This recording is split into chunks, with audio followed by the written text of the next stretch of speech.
ਸਿਰਜਣਾ। ਅਦਬੀ ਪ੍ਰੋਗਰਾਮ ਸਿਰਜਣਾ ਲੈ ਕੇ ਮੈਂ ਹਾਜ਼ਰ ਹਾਂ ਪ੍ਰਭਜੋਤ। ਅੱਜ ਅਸੀਂ ਤੁਹਾਡੇ ਰੂਬਰੂ ਕਰਨ ਜਾ ਰਹੇ ਹਾਂ ਪੰਜਾਬੀ ਦੇ ਸੁਪ੍ਰਸਿੱਧ ਗਜ਼ਲਗੋ ਜਨਾਬ ਵਿਜੇ ਵਿਵੇਕ, ਜਿਨ੍ਹਾਂ ਨੇ ਪੰਜਾਬੀ ਸਾਹਿਤ ਜਗਤ ਵਿੱਚ ਆਪਣਾ ਇੱਕ ਵੱਖਰਾ ਮੁਕਾਮ ਬਣਾਇਆ ਤੇ ਪੰਜਾਬੀ ਸ਼ਾਇਰੀ ਨੂੰ ਇੱਕ ਨਿਵੇਕਲੀ ਦਿੱਖ ਦਿੱਤੀ। ਤੇ ਆਓ ਸੁਣਦੇ ਹਾਂ ਉਹਨਾਂ ਨਾਲ ਕੀਤੀ ਗੱਲਬਾਤ। ਉਹਨਾਂ ਨਾਲ ਗੱਲਬਾਤ ਕਰ ਰਹੇ ਨੇ ਮਨਜੀਤ ਪੁਰੀ। ਆਕਾਸ਼ਵਾਣੀ ਜਲੰਧਰ ਸੁਣ ਰਹੇ ਰੱਬ ਵਰਗੇ ਸਰੋਤਿਓ, ਸਭ ਨੂੰ ਪਿਆਰ ਭਰੀ ਸਤਿ ਸ੍ਰੀ ਅਕਾਲ। ਇੱਕ ਵਾਰ ਫੇਰ ਹਾਜ਼ਰ ਹਾਂ ਪ੍ਰੋਗਰਾਮ ਸਿਰਜਣਾ ਲੈ ਕੇ।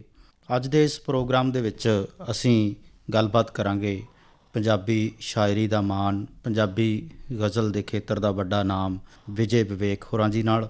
ਵਿਜੇ ਵਿਵੇਕ ਪੰਜਾਬੀ ਸ਼ਾਇਰੀ, ਖਾਸ ਕਰਕੇ ਪੰਜਾਬੀ ਗਜ਼ਲ ਦੇ ਖੇਤਰ ਵਿੱਚ ਇੱਕ ਵੱਖਰਾ ਨਾਮ ਹੈ।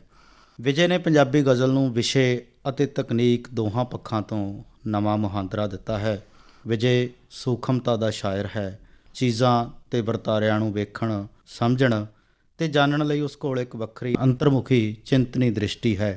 ਉਸ ਦੀ ਸ਼ਾਇਰੀ ਕਿਸੇ ਉਚੇਚੇ ਯਤਨ ਦੀ ਸ਼ਾਇਰੀ ਨਹੀਂ, ਬਲਕਿ ਸਹਿਜਤਾ ਦੀ ਸ਼ਾਇਰੀ ਹੈ। ਉਹ ਚਾਹੇ ਮੁਹੱਬਤੀ ਆਲਮ 'ਚ ਹੋਵੇ, ਚਾਹੇ ਸਮਾਜਿਕ ਰਾਜਨੀਤਿਕ ਦੰਭ ਤੇ ਪਰਿਸਥਿਤੀਆਂ ਨੂੰ ਫਰੋਲ ਰਿਹਾ ਹੋਵੇ, ਪਰ ਗੀਤਕਤਾ ਹਮੇਸ਼ਾ ਉਸ ਦੀ ਸ਼ਾਇਰੀ ਦੇ ਅੰਗ ਸੰਗ ਰਹਿੰਦੀ ਹੈ।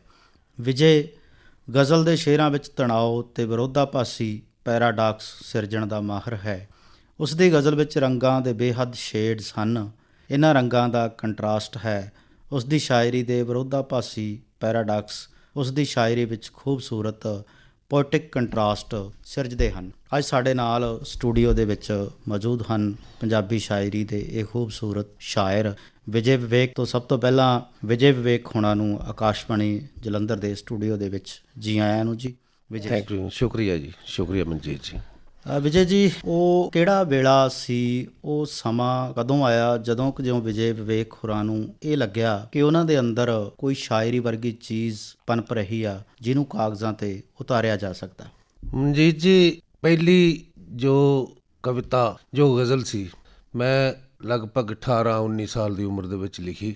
ਉਸ ਤੋਂ ਪਹਿਲਾਂ ਜਦੋਂ ਬੰਦਾ ਬਚਪਨ 'ਚੋਂ ਜਵਾਨੀ ਦੇ ਵਿੱਚ ਪੈਰ ਰੱਖ ਰਿਹਾ ਹੁੰਦਾ ਤਾਂ ਉਹਦੀ ਸਰੀਰਕ ਬਣਤਰ ਦੇ ਨਾਲ ਨਾਲ ਉਹਦੀ ਜੋ ਮਾਨਸਿਕ ਸੰਰਚਨਾ ਹੁੰਦੀ ਹੈ, ਉਹਦੇ ਵਿੱਚ ਵੀ ਇੱਕ ਤਬਦੀਲੀ ਆ ਰਹੀ ਹੁੰਦੀ ਹੈ। ਜਦੋਂ ਮੈਂ ਉਸ ਪੜਾਅ 'ਚੋਂ ਲੰਘ ਰਿਹਾ ਸੀ ਤਾਂ ਮੈਨੂੰ ਇਹ ਲੱਗ ਰਿਹਾ ਸੀ ਕਿ ਇਹ ਦੁਨੀਆ ਦੇ ਵਿੱਚ ਕੋਈ ਘੁਟਨ ਹੈ ਤੇ ਮੇਰੇ ਅੰਦਰ ਕੋਈ ਵੱਖਰੀ ਚੀਜ਼ ਹੈ ਜੋ ਇਹਨੂੰ ਤੋੜਨਾ ਚਾਹੁੰਦੀ ਹੈ, ਤੇ ਮੈਂ ਉਹ ਚੀਜ਼ ਲੋਕਾਂ ਦੇ ਸਾਹਮਣੇ, ਚੁਫੇਰੇ ਦੇ ਸਾਹਮਣੇ ਰੱਖਣਾ ਚਾਹੁੰਦਾ ਸੀ, ਪ੍ਰਸਤੁਤ ਕਰਨਾ ਚਾਹੁੰਦਾ ਸੀ। ਉਹਦੇ ਲਈ ਪਹਿਲਾਂ ਕਈ ਤਰਕੀਬਾਂ ਸੋਚੀਆਂ। ਥੋੜ੍ਹਾ ਚਿਰ ਥੀਏਟਰ ਨਾਲ ਵੀ ਜੁੜਿਆ ਰਿਹਾ, ਪਰ ਥੀਏਟਰ ਮੇਰੇ ਵਰਗੇ ਬੰਦੇ ਲਈ ਇੱਕ ਜ਼ੋਖਮ ਭਰਿਆ ਕੰਮ ਸੀ, ਬਹੁਤ ਮਿਹਨਤ ਮੰਗਦਾ ਸੀ। ਉਹਨਾਂ ਦਿਨਾਂ ਦੇ ਵਿੱਚ ਨਾਟਕ ਕਰਨ ਵਾਸਤੇ ਕਈ ਤਰ੍ਹਾਂ ਦੀਆਂ ਸਮੱਸਿਆਵਾਂ ਸੀਗੀਆਂ, ਜਿਨ੍ਹਾਂ ਦਾ ਆਪਾਂ ਕਿਤੇ ਵੱਖਰਾ ਜ਼ਿਕਰ ਕਰਾਂਗੇ ਜੀ। ਤੇ ਕੁਝ ਨਾਟਕ ਕੀਤੇ ਵੀ, ਪਰੰਤੂ ਫਿਰ ਕੀ, ਸਾਡੇ ਫਰੀਦਕੋਟ ਦੇ ਇੱਕ ਬੜੇ ਵੱਡੇ ਸ਼ਾਇਰ ਸੀ ਬਿਸਮਿਲ ਫਰੀਦਕੋਟੀ ਸਾਹਿਬ, ਉਹਨਾਂ ਦਾ ਸਾਡੇ ਘਰੇ ਆਉਣ ਜਾਣ ਸੀ। ਉਹਨਾਂ ਦੀ ਪੁਸਤਕ ਉਹਨਾਂ ਦੀ ਮੌਤ ਤੋਂ ਬਾਅਦ ਉਹਨਾਂ ਦੇ ਮਿੱਤਰਾਂ ਨੇ ਛਪਾਈ, ਤਾਂ ਸੰਪਾਦਕੀ ਬੋਰਡ ਦੇ ਵਿੱਚ ਮੇਰੇ ਪਿਤਾ ਜੀ ਵੀ ਸ਼ਾਮਲ ਸੀਗੇ। ਉਹ ਜਦੋਂ ਕਿਤਾਬ ਸਾਡੇ ਘਰ ਆਈ ਤੇ ਮੈਂ ਕਿਤਾਬ ਉਠਾਈ ਤੇ ਉਹਨੂੰ ਪੜ੍ਹਿਆ, ਮੈਨੂੰ ਇਹ ਤਾਂ ਪਤਾ ਸੀ ਕਿ ਬਿਸਮਿਲ ਸਾਹਿਬ ਕਵੀ ਨੇ, ਪਰੰਤੂ ਐਡੇ ਵੱਡੇ ਕਵੀ ਨੇ, ਮੈਨੂੰ ਇਹਨਾਂ ਨਹੀਂ ਸੀ ਪਤਾ। ਤੇ ਉਸ ਕਵਿਤਾ ਨੇ ਮੇਰੇ ਅੰਦਰ ਕੋਈ ਹਲਚਲ ਪੈਦਾ ਕਰ ਦਿੱਤੀ। ਤੇ ਕੁਝ ਦਿਨਾਂ ਬਾਅਦ ਮੈਂ ਆਪਣੇ ਕਿਰਾਏ ਦੇ ਮਕਾਨ ਦੇ ਵਰਾਂਡੇ ਦੇ ਵਿੱਚ ਟਹਿਲ ਰਿਹਾ ਸੀ, ਮੇਰੀ ਉਮਰ 18-19 ਸਾਲ ਦੀ ਸੀ, ਤਾਂ ਸ਼ੇਰ ਅਚਾਨਕ ਉਤਰਨੇ ਸ਼ੁਰੂ ਹੋ ਗਏ, ਤਾਂ ਉਹ ਕਵਿਤਾ ਬਣ ਗਈ, ਯਾਨੀ ਗਜ਼ਲ ਬਣ ਗਈ। ਤਾਂ ਮੇਰੀ ਪਹਿਲੀ ਗਜ਼ਲ ਜਦੋਂ ਬਣੀ ਤਾਂ ਮੈਨੂੰ ਅਹਿਸਾਸ ਹੋ ਗਿਆ ਕਿ ਮੇਰਾ ਚੈਨਲ ਇਹ ਹੈ, ਮੈਂ ਇਸ ਵਿਧਾ ਰਾਹੀਂ ਆਪਣੇ ਆਪ ਨੂੰ ਲੋਕਾਂ ਦੇ ਸਾਹਮਣੇ ਰੱਖ ਸਕਦਾ। ਵਿਜੇ ਜੀ, ਜਿਹੜੀ ਗਜ਼ਲ ਪਹਿਲੀ ਵਾਰੀ ਤੁਸੀਂ ਕਾਗਜ਼ 'ਤੇ ਲਿਖੀ, ਕੀ ਕੋਈ ਉਹਦਾ ਇੱਕ ਅੱਧਾ ਸ਼ੇਅਰ ਯਾਦ ਹੈ?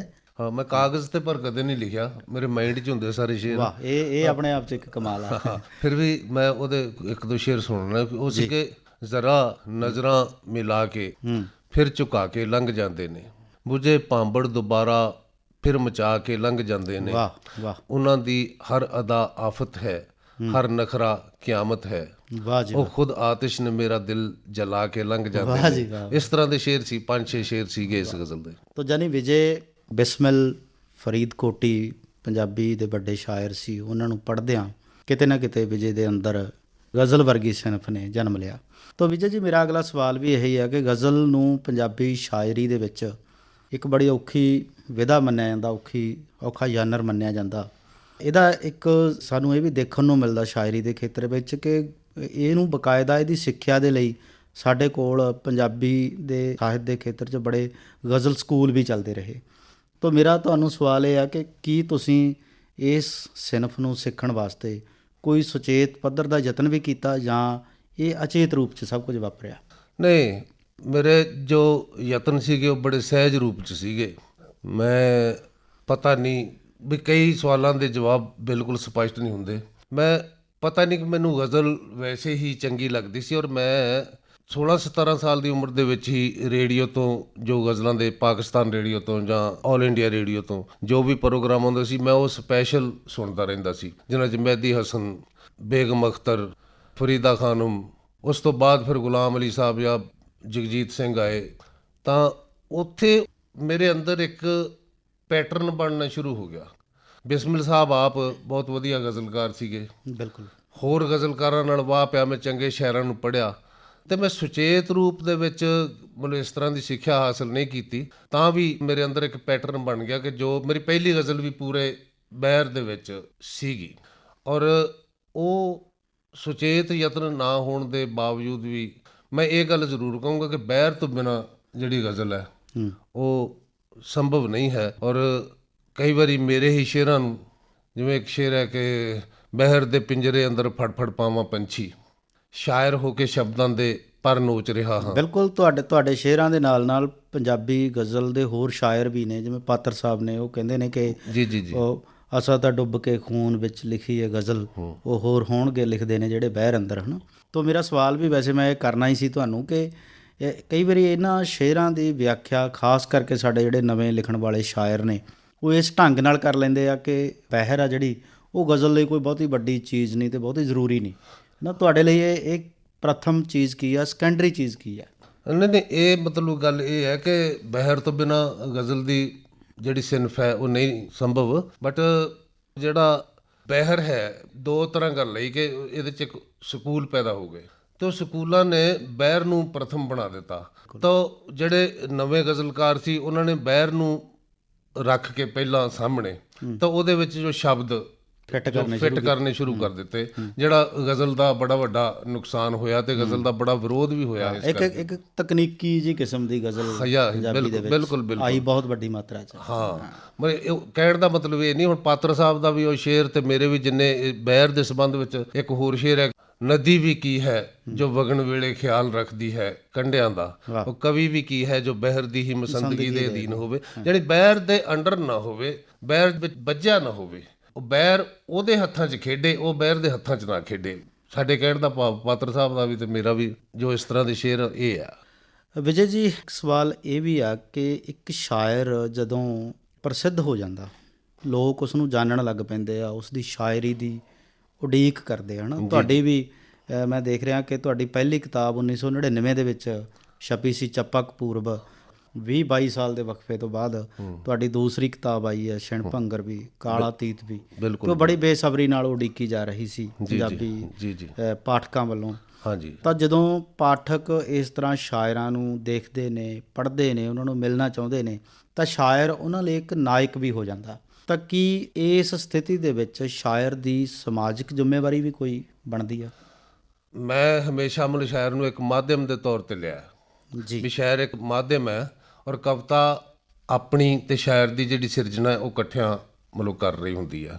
ਜਿੱਥੋਂ ਤੱਕ ਨਾਇਕਤਾ ਦਾ ਸਵਾਲ ਹੈ, ਵੀ ਮੇਰੇ ਖਿਆਲ ਦੇ ਵਿੱਚ ਉਹੀ ਨਾਇਕ ਬਣੇ ਜੇ ਆਪਣੇ ਪੁਰਾਣੇ ਇਤਿਹਾਸ ਦੇ ਵਿੱਚੋਂ ਸ਼ਾਇਰਾਂ ਨੂੰ ਆਪਾਂ ਚੁੱਕ ਕੇ ਦੇਖੀਏ, ਵੀ ਜਿਨ੍ਹਾਂ ਨੂੰ ਆਪਣੇ ਮਾਮੂਲੀਪਣ ਦਾ ਪਤਾ ਲੱਗ ਗਿਆ ਵੀ ਅਸੀਂ ਮਾਮੂਲੀ ਪਾਣਾ ਹੈ, ਵੀ ਇਹ ਕੋਈ ਖਾਸ। ਹੁਣ ਨੀਲ ਆਰਮਸਟਰੋਂਗ ਜਿਹੜਾ ਸੀਗਾ ਉਹ ਚੰਦ ਤੇ ਜਾ ਆਇਆ ਸੀ, ਉਹ ਲੋਕਾਂ ਵਾਸਤੇ ਬਹੁਤ ਵੱਡੀ ਗੱਲ ਸੀ। ਉਹ ਕਹਿੰਦੇ ਸੀ ਮੇਰੇ ਵਾਸਤੇ ਤਾਂ ਉੱਥੇ ਜਾ ਕੇ ਇੱਕ ਤਰ੍ਹਾਂ ਜਿਵੇਂ ਆਪਾਂ ਕਮਰੇ ਤੋਂ ਬਾਹਰ ਕਦਮ ਰੱਖ ਲੈਂਦੇ ਹਾਂ, ਵੀ ਇਸ ਤਰ੍ਹਾਂ ਦੀ ਗੱਲ ਹੀ ਆ। ਸ਼ਾਇਰ ਨੂੰ ਆਪਣੇ ਮਾਮੂਲੀਪਣ ਦਾ ਪਤਾ ਹੋਣਾ ਚਾਹੀਦਾ। ਜੇ ਕੋਈ ਇਸ ਨਾਇਕਤਾ ਨੂੰ ਅਪਣਾ ਲਵੇ ਜਾਂ ਉਹਨੂੰ ਆਪਣੀ ਈਗੋ ਦੇ ਵਿੱਚ ਸ਼ਾਮਲ ਕਰ ਲਵੇ, ਤਾਂ ਫਿਰ ਕੀ ਹੁੰਦਾ ਕਿ ਬਿਲਕੁਲ ਇਹ ਸਹੀ ਗੱਲ ਹੈ ਕਿ ਜਿਹੜੇ ਸਰੋਤੇ ਆ ਜਾਂ ਜਿਹੜੇ ਪਾਠਕ ਹੈ ਉਹ ਤੁਹਾਨੂੰ ਬਹੁਤ ਸਾਰੀ ਮੁਹੱਬਤ ਦਿੰਦੇ ਆ।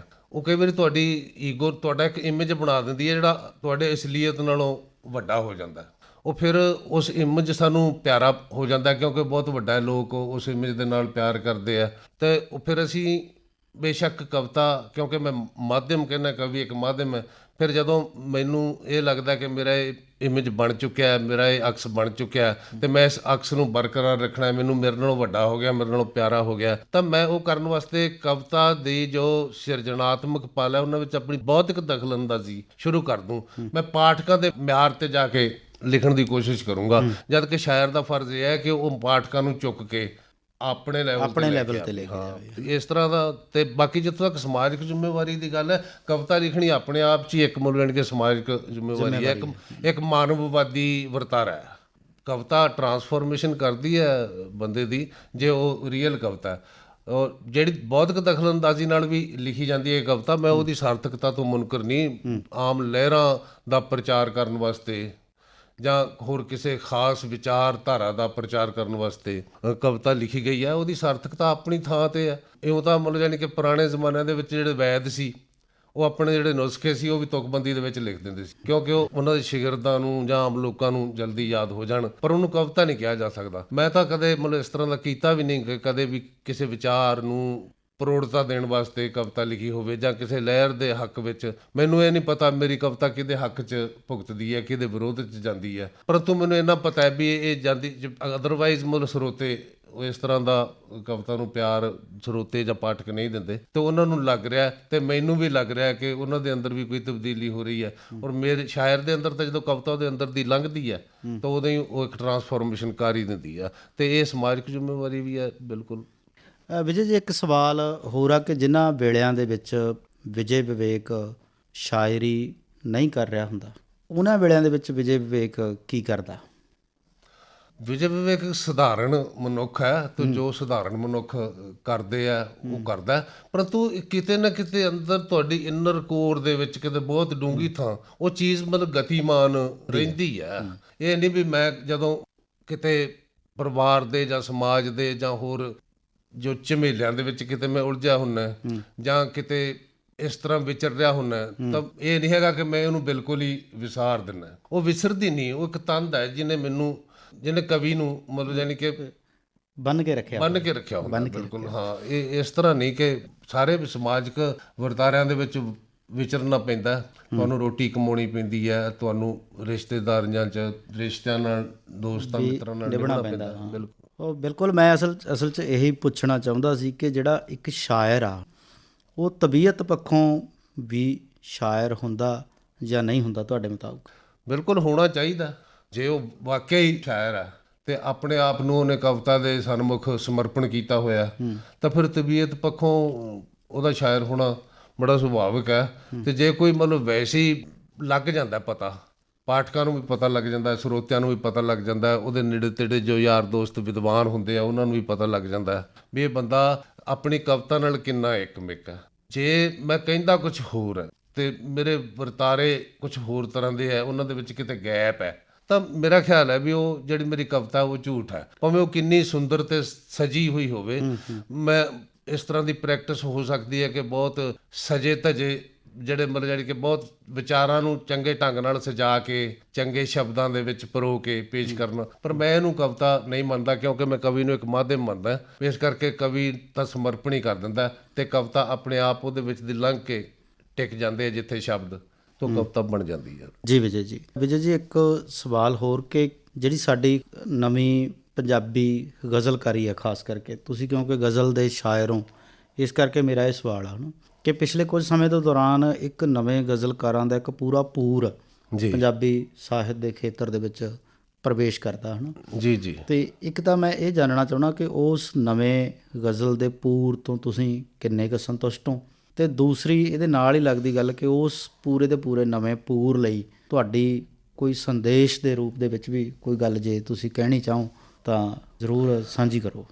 ਦੇਖੋ, ਪੂਰ ਦੀ ਗੱਲ ਤੁਸੀਂ ਕੀਤੀ ਹੈ ਤਾਂ ਪੂਰ ਕਦੇ ਵੀ ਸਾਰੇ ਦਾ ਸਾਰਾ ਨਾ ਚੰਗਾ ਹੁੰਦਾ ਤੇ ਨਾ ਹੀ ਸਾਰੇ ਦਾ ਸਾਰਾ ਮਾੜਾ ਹੁੰਦਾ। ਮੇਰਾ ਖਿਆਲ ਹੈ ਵੀ ਜਦੋਂ ਬੁੱਲੇ ਸ਼ਾਹ ਹੋਰੀ ਕਵਿਤਾ ਲਿਖਦੇ ਹੋਣਗੇ ਤਾਂ ਉਦੋਂ ਵੀ ਹੋਰ ਬਹੁਤ ਸਾਰੇ ਕਵਿਤਾ ਲਿਖਦੇ ਹੋਣਗੇ, ਪਰੰਤੂ ਜਿਹੜਾ ਸਮਾਂ ਉਹ ਇੱਕ ਛਾਨਣੀ ਲਾ ਲੈਂਦਾ ਤੇ ਉਹਦੇ ਰਾਹੀਂ ਜਿਹੜਾ ਵਾਕਿਆ ਸੱਚੀ ਚੀਜ਼ ਹੈ, ਜਿਹੜੀ ਅਸਲ ਚੀਜ਼ ਹੈ, ਉਹਦੇ ਰਾਹੀਂ ਛਣ ਕੇ, ਕਿਉਂਕਿ ਉਹ ਇੰਨੀ ਮਹੀਨ ਹੁੰਦੀ ਹੈ ਤੇ ਇੰਨੀ ਸੂਖਮ ਹੁੰਦੀ ਹੈ, ਉਹਦੇ ਰਾਹੀਂ ਛਣ ਕੇ ਕਈ ਵਾਰੀ ਬਹੁਤ ਲੰਮਿਆਂ ਸਮਿਆਂ ਤੱਕ ਚਲੀ ਜਾਂਦੀ ਹੈ। ਕਈ ਵਾਰੀ ਸਮੇਂ ਸਥਾਨ ਦੀਆਂ ਹੱਦਾਂ ਜਿਹੜੀ ਉਹ ਪਾਰ ਵੀ ਕਰ ਪਾਰ ਜਾਂਦੀ ਵੀ ਹੈ, ਕਰ ਜਾਂਦਾ। ਜਿਹੜੀ ਕਦੇ ਵੀ ਮਤਲਬ ਨਹੀਂ ਮਿਟਣ ਵਾਲੀ ਚੀਜ਼ ਹੁੰਦੀ। ਜਿੰਨਾ ਚਿਰ ਧਰਤੀ ਰਹਿੰਦੀ ਹੈ ਉਹਨਾਂ ਚਿਰ ਉਸਦਾ ਜਿਹੜਾ ਵਜੂਦ ਆ ਉਹ ਬਣਿਆ ਰਹਿੰਦਾ। ਤੇ ਹੁਣ ਵੀ ਇਉਂ ਹੈ ਵੀ ਜਿਹੜਾ ਨਵਾਂ ਪੂਰ ਹੈ ਉਹਦੇ ਵਿੱਚ ਬਹੁਤ ਸਾਰੇ ਅੱਛੇ ਗਜ਼ਲਕਾਰ ਵੀ ਨੇ। ਮੇਰਾ ਖਿਆਲ ਹੈ ਵੀ ਮੈਂ ਨਾਂ ਲਵਾਂ ਤਾਂ ਮਤਲਬ ਚੰਗੀ ਗੱਲ ਹੈ, ਕਿਉਂਕਿ ਨਾਂ ਲੈਣ ਨਾਲ ਫਿਰ ਕੁਝ ਲੋਕ ਵਿੱਚੋਂ ਰਹਿ ਜਾਂਦੇ ਆ, ਫਿਰ ਉਹਨਾਂ ਨੂੰ ਐਂ ਲੱਗਦਾ ਹਾਂ। ਤੋ ਬਹੁਤ ਸਾਰੇ ਚੰਗੇ ਗਜ਼ਲਕਾਰ ਕਵੀ ਵੀ ਹੈਗੇ ਆ, ਔਰ ਵਿੱਚੇ ਉਹ ਤੁਕਬੰਦੀ ਵਾਲਾ ਹਿਸਾਬ ਕਿਤਾਬ ਵੀ ਜਿਹੜਾ ਚੱਲ ਰਿਹਾ। ਇਸ ਤਰ੍ਹਾਂ ਮੈਂ ਕੋਈ ਹਾਰਡ ਜਿਹੜੀ ਸਟੇਟਮੈਂਟ ਉਹ ਨਹੀਂ ਦੇਵਾਂਗਾ, ਪਰੰਤੂ ਇਹ ਜਿਹੜੀ ਗੱਲ ਹੈ ਵੀ ਉਹ ਤੁਸੀਂ ਕਿਹਾ ਵੀ ਕੋਈ ਗੱਲ ਕਹਿਣੀ, ਮੈਂ ਇਹ ਚਾਹੁੰਦਾ ਕਿ ਜੇ ਤੁਸੀਂ ਗਜ਼ਲ ਲਿਖਣੀ ਹੈ ਤਾਂ ਚੰਗੇ ਕਵੀਆਂ ਨੂੰ ਪੜ੍ਹੋ, ਚੰਗੇ ਕਵੀਆਂ ਦਾ ਸੰਗ ਮਾਣੋ। ਕੱਲੀ ਕਵਿਤਾ ਹੀ ਨਹੀਂ ਬਲਕਿ ਸਾਹਿਤ ਦੀਆਂ ਹੋਰ ਵਿਧਾਵਾਂ ਜਿਹੜੀਆਂ ਜਿਵੇਂ ਨਾਵਲ, ਕਹਾਣੀ, ਵਾਰਤਕ, ਉਹ ਵੀ ਪੜ੍ਹੋ। ਕਵਿਤਾ ਦੀਆਂ ਵੀ ਸਾਰੀਆਂ ਵਿਧਾਵਾਂ ਪੜ੍ਹੋ। ਬਾਣੀ ਸਾਡਾ ਵਿਰਸਾ, ਉਹਦਾ ਅਧਿਐਨ ਬਹੁਤ ਜ਼ਰੂਰੀ ਹੈ। ਸੂਫੀ, ਕਿੱਸਾ ਕਾਵ, ਇਹ ਸਾਰੇ ਦਾ ਅਧਿਐਨ ਬਹੁਤ ਜ਼ਰੂਰੀ ਹੈ। ਔਰ ਇੱਕ ਗੱਲ ਮੈਂ ਹੋਰ ਕਹਿਣਾ ਕਿ ਪੰਜਾਬੀ ਤੋਂ ਇਲਾਵਾ ਤੁਹਾਨੂੰ ਕੋਈ ਜਿਹੜੀਆਂ ਸਾਡੇ ਨੇੜੇ ਦੀਆਂ ਭਾਸ਼ਾਵਾਂ ਜਿਵੇਂ ਹਿੰਦੀ ਹੈ, ਉਰਦੂ ਹੈ, ਅੰਗਰੇਜ਼ੀ ਹੈ, ਉਹ ਵੀ ਸਾਨੂੰ ਸਿੱਖਣੀਆਂ ਚਾਹੀਦੀਆਂ। ਮੈਂ ਨਹੀਂ ਕਹਿੰਦਾ ਵੀ ਉਹਨਾਂ 'ਚ ਸਾਡੀ ਮਾਸਟਰੀ ਹੋਵੇ, ਪਰ ਇਹ ਨਾ ਹੋਵੇ ਵੀ ਉਹ ਸਾਡੇ ਵਾਸਤੇ ਕਾਲਾ ਅੱਖਰ ਪੈਂਸ ਬਰੋਬਰ। ਬਿਲਕੁਲ, ਯਾਨੀ ਕਿ ਉਹ ਵੀ ਸਾਨੂੰ ਹਾਂ, ਤੇ ਤਾਂ ਕਿ ਉਹਦੇ ਨਾਲ ਸਾਨੂੰ ਪਤਾ ਲੱਗੇ ਵੀ ਦੂਜੀਆਂ ਭਾਸ਼ਾਵਾਂ ਦੇ ਵਿੱਚ ਜਾਂ ਸੰਸਾਰ ਪੱਧਰ ਤੇ ਕੀ ਸਾਹਿਤਕ ਮੁੱਲ ਵਿੱਚ ਗਤੀਵਿਧੀਆਂ ਹੋ ਰਹੀਆਂ ਨੇ ਜਾਂ ਉਹਨਾਂ ਵਿੱਚ ਕੀ ਲਿਖਿਆ ਜਾ ਰਿਹਾ। ਬਿਲਕੁਲ ਜੀ, ਬਿਲਕੁਲ। ਵਿਜੇ ਜੀ, ਤੁਸੀਂ ਬਹੁਤ ਅੱਛੀ ਗੱਲਬਾਤ ਸਾਡੇ ਨਾਲ ਕੀਤੀ, ਸਟੂਡੀਓ ਵਿੱਚ ਆਏ।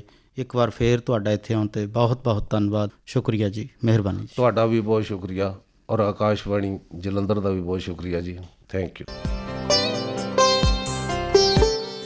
ਮੋਤੀ ਸਿਤਾਰੇ ਫੁੱਲਵੇ, ਮੇਰੀ ਮੁੱਠੀ ਦੇ ਵਿੱਚ ਕੁਲਵੇ, ਪਰ ਬਿਨ ਤੇਰੇ ਕਿਸ ਮੁੱਲ ਦੇ। ਹੁਣੇ ਤੁਸੀਂ ਸੁਣ ਰਹੇ ਸੀ ਇਸ ਖੂਬਸੂਰਤ ਗੀਤ ਲਿਖਣ ਵਾਲੇ ਪੰਜਾਬੀ ਦੇ ਉੱਘੇ ਸ਼ਾਇਰ ਵਿਜੇ ਵਿਵੇਕ ਨਾਲ ਕੀਤੀ ਗੱਲਬਾਤ। ਇਸ ਦੇ ਨਾਲ ਹੀ ਸਿਰਜਣਾ ਦਾ ਇਹ ਸੰਦਲੀ ਸਫ਼ਰ ਇੱਥੇ ਹੀ ਮੁੱਕਦਾ ਏ। ਅਗਲਾ ਅੰਕ ਲੈ ਕੇ ਫਿਰ ਹਾਜ਼ਰ ਹੋਵਾਂਗੇ। ਨਮਸਕਾਰ। ਪੇਸ਼ਕਸ਼ ਮੁਹੰਮਦ ਇਮਤਿਆਜ਼। ਸਿਰਜਣਾ।